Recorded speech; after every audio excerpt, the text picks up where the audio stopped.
దశాబ్దాల శ్రీకృష్ణుడి అందాల ఉయ్యాల మద్నూర్ బాలాజీ మందిరంలోని దశాబ్దాల పురాతన శ్రీకృష్ణుడి అందాల ఉయ్యాల భక్తులను అమితంగా ఆకట్టుకుంటోంది. ఈ ఉయ్యాల దాదాపు 200 సంవత్సరాల నాటిదని, ఇలాంటి అద్భుతమైన ఉయ్యాల ఏ ప్రాంతంలో మరి ఎక్కడా లేదని రాజస్థానీ సమాజ్ సభ్యులు తెలిపారు.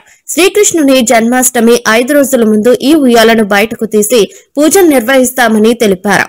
ఈ ఉయ్యాలను చూడ్డానికి మహారాష్ట్ర నుండి భక్తులు దర్శనం తీసుకుంటామని అన్నారు.